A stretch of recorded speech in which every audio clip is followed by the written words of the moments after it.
The seminar was organised to give some of Newcastle's most successful and innovative managers a chance to share their ideas with other businessmen. This month, sharing regarded as difficult, and the seminar organisers will provide a forum to how their businesses have adapted and survived.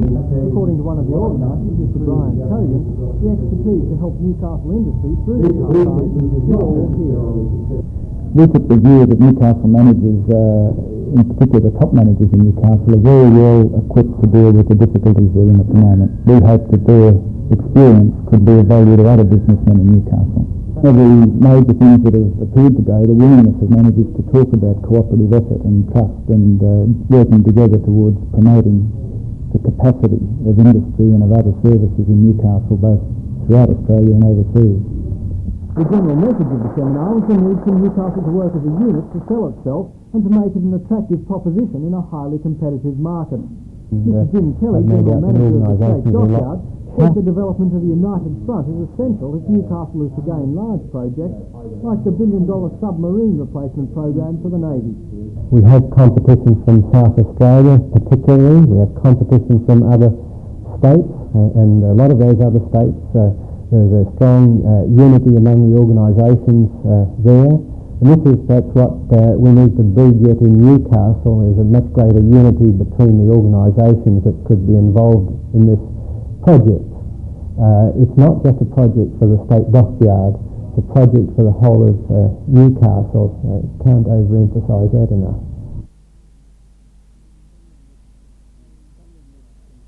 Something that can change a lot of the industry in Newcastle. The project itself with multiplier effect is likely to employ about 4,000 people for 15 to 20 years. But the real magnitude of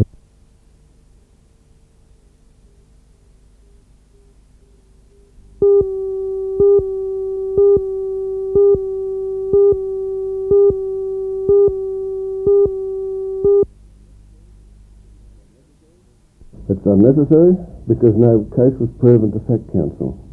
It's inconsistent because the Minister failed to take any action in the case of Cessnock when there was a good case and a reason to Fact Council, and then took no action.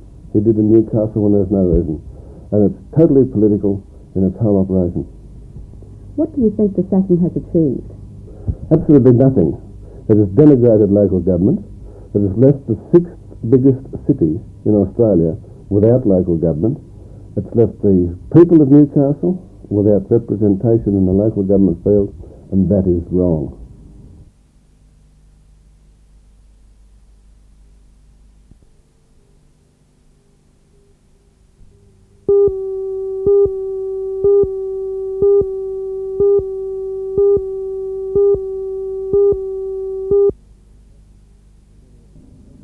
Good morning, everyone, and welcome. From time to time, I've forewarned of the dangers of trying to cheat the taxman. And let me give you another illustration. A couple of weeks ago, I met a man who openly admitted that he kept $50,000 in a building society account in a false name. Now, firstly, as I mentioned earlier, he's courting financial disaster if the taxman catches him, and these days that's almost a certainty.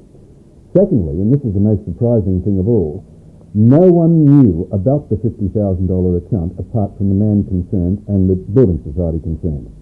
Now, this man had a wife and he had 2 children.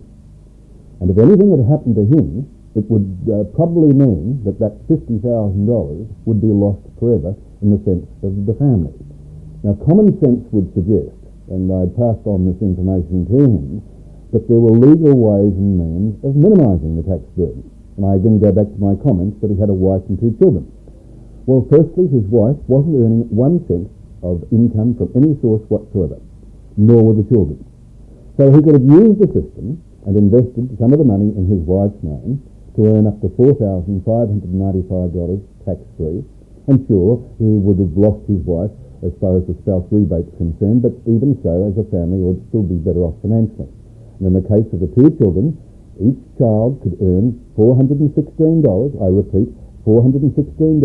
So with 2 children, we're talking about $900 plus, and that would have almost taken care of the entire 50,000. So I again remind each and every one of you, please don't try and cheat the taxman. It's not worth the risk, it's not worth the hassle, and in the family sense, that money could be lost forever. I'll leave those thoughts with you and see you next Monday.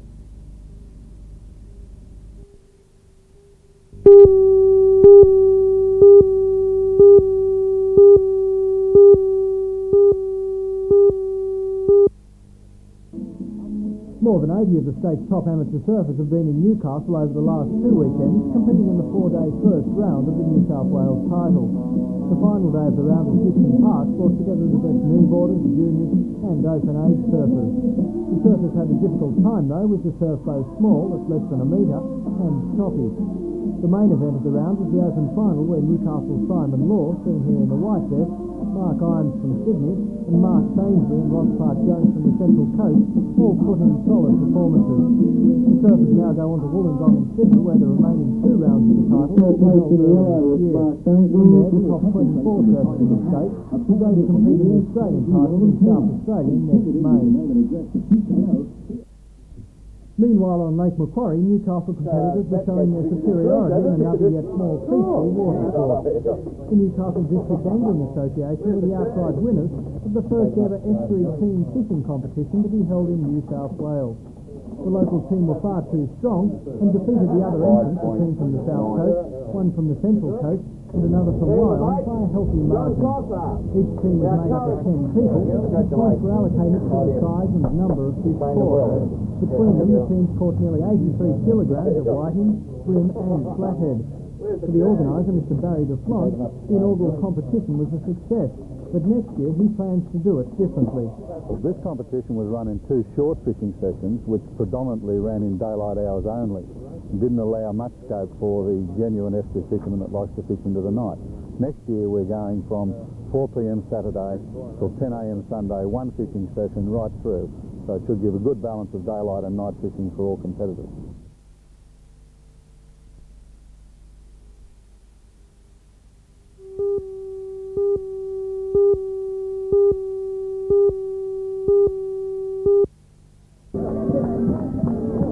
Exactly the journey of the Olympic Flames that had how carriers ran the torch to light the barbecue in Strait Park from Newcastle.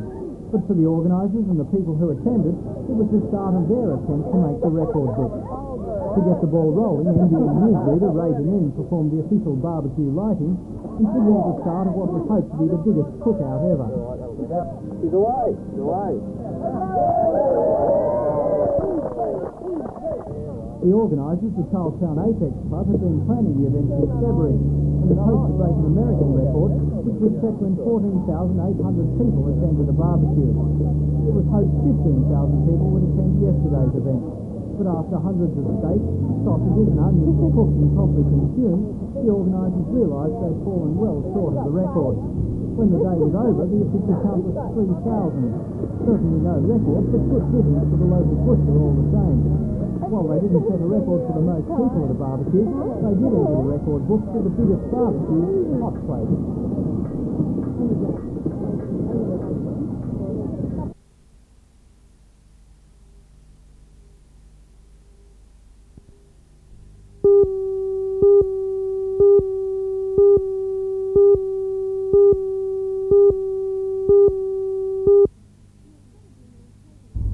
You're probably all totally sick and tired of hearing me knock show after show, so it was great to see something that I can recommend to you wholeheartedly.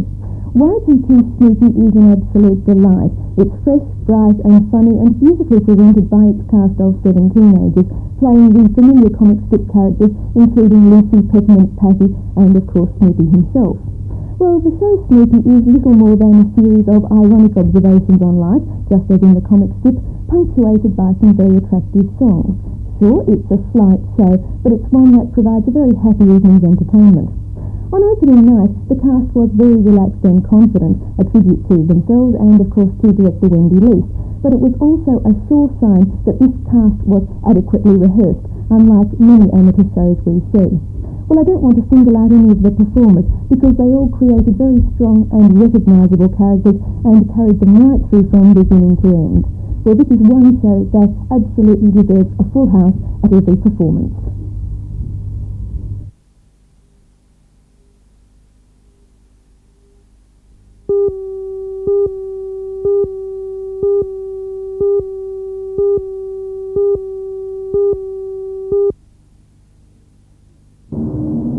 its 80-year history, the Newcastle Permanent Building Society has undergone many changes. But according to its managing director, Mr. Frank Wotherspoon, it's emerged financially as the strongest building society in Australia. This is just one of the records the Newcastle Building Society The Newcastle self-confidence for its impressive business performance. Building Society Limited is hereby named as the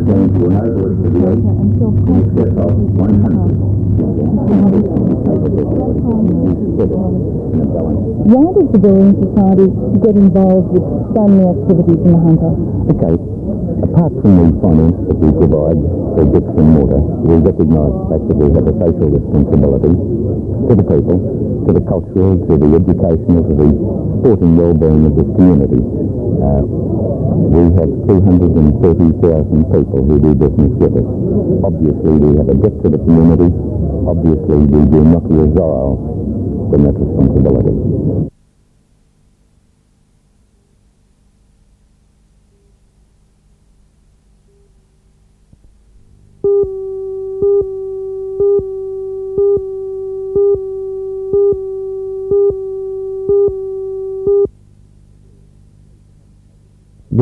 The commentators who've made that comment, because they've been predicting a hawk wind for so long, they don't want to have egg on their face.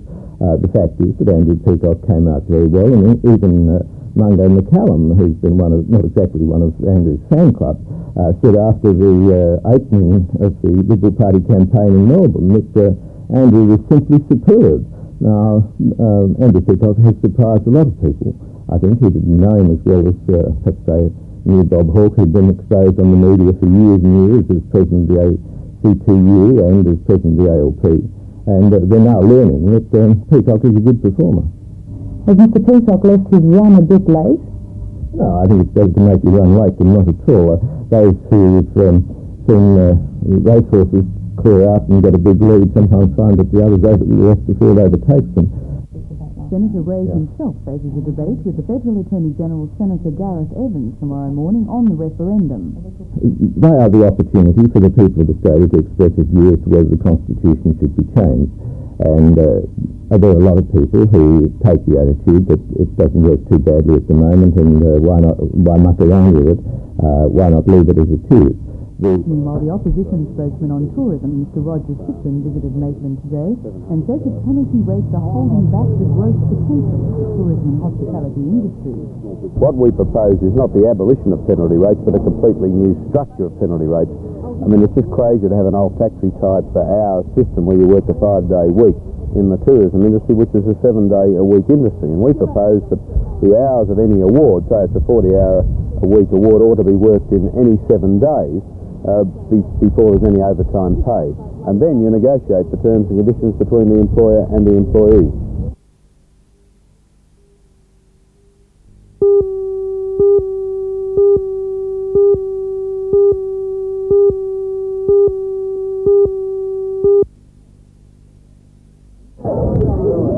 300 women will be travelling between Brisbane and Perth on the Wings Road Peace Train. They'll take part in the Falmouth Peace Camp, which starts on December 1st and continues for 2 weeks outside the HMAS Stirling Naval Base at Coburn Sound.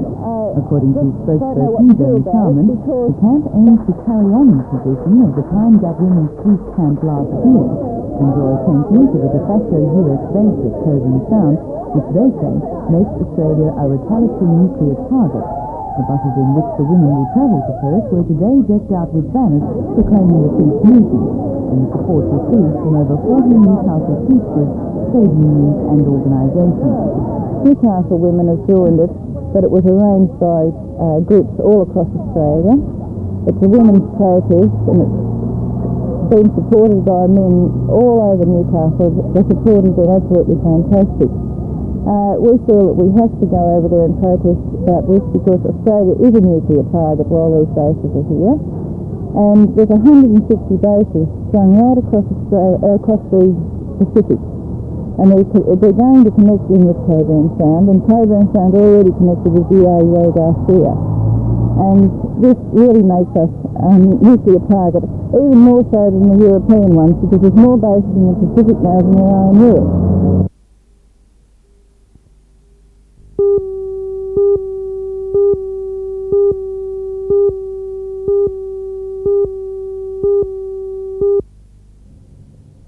When Computer Sellers came into being just 3 years ago, it was a two-man show run by brothers Chris and Ross Dibley. In its first year of operation, the business had a turnover of around $500,000.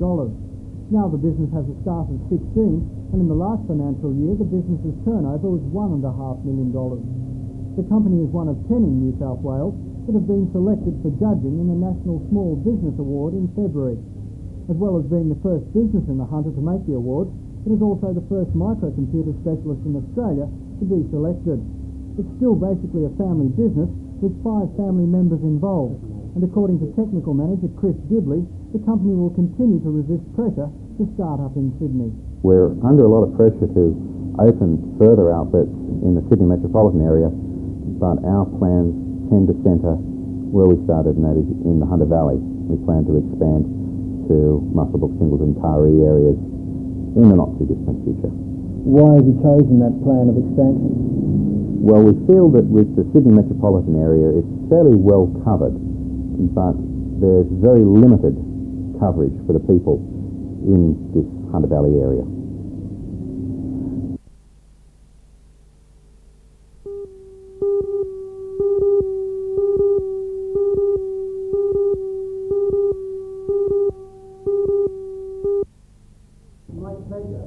All suburban services in Newcastle were cancelled from midnight last night until further notice. On top of this, all intercity services between Sydney and Newcastle were also cancelled. The strike is a result of a dispute between the AFULE and the State Rail Authority over manning levels and union coverage on Hunter Valley coal trains. As a result of the dispute, Newcastle coal and freight trains stopped at midnight on Tuesday night, with their fellow drivers on commuter trains waiting to join them at midnight last night. The strike is not only affecting services in the Newcastle area, with all long-distance services northbound from Newcastle also cancelled.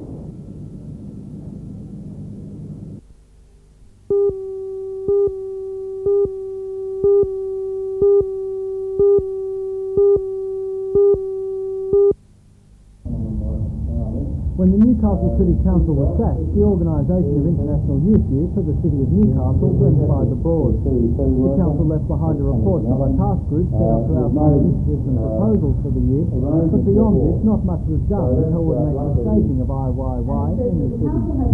Last night's meeting, held by the Youth Development Project, who were appointed by the Newcastle City Council administration last week to organise IYY, was the first step to coordinating Newcastle's plans. The meeting looked at many proposals, including the setting up of a youth newspaper and a youth summit. But according to one of the organisers, Ms. Ellen Davis, International Youth Year will have more important long-term benefits for youth. I think that we'll have a much higher profile in public mind. When we've had years of handicap ramp started popping up everywhere, and I think the same thing is happening with people start to become aware of young people's needs and problems. So what sort of things will start popping up in the future? I think, apart from things like youth centres and youth festivals, perhaps just a greater involvement of young people in managing their own affairs, because that's one of the themes of IYY, is participation, and I think we hope to see them, a lot more involved. Because right now it's sort of older people telling them, this is the best way for youth to go, but we like to encourage them to get involved in decision making, and I think at the moment our young people feel really powerless.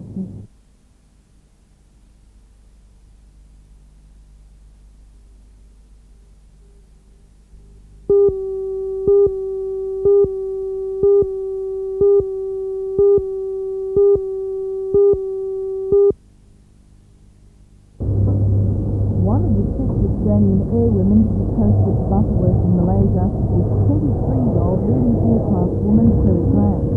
Terry, who leaves for Malaysia next month, is the first technically qualified air woman to be posted overseas.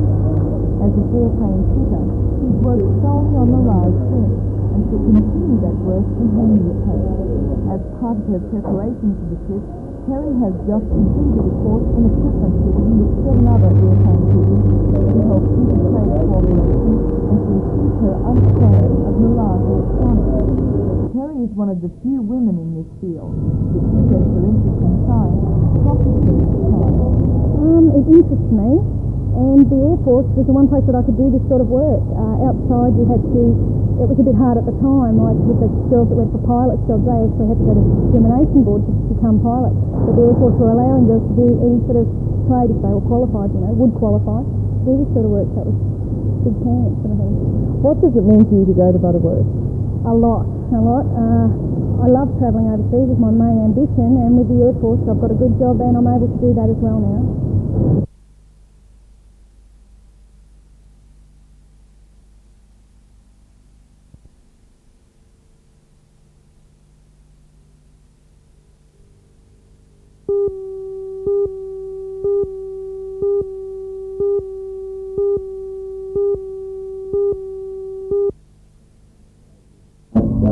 Since 1981, the competition has been run with the sponsorship of the Newcastle Permanent Building Society, and it was at their Newcastle offices that the presentations were made to the 6 major award winners. Organiser of the competition, Mr. Fred Bishop, told the audience that a record 6,669 students from 155 primary schools. The winners therefore represent the true young academic talent in the Hunter Valley, and for that they each received cash prizes. The most successful amongst them is 11-year-old Thomas Grimsby from the New Lambton Public School, who achieved the perfect score. He not only received money but a trophy, and won for his school the Altown Shield. Despite being a little fellow, Thomas obviously has a big academic future. Speaking a nice soft one.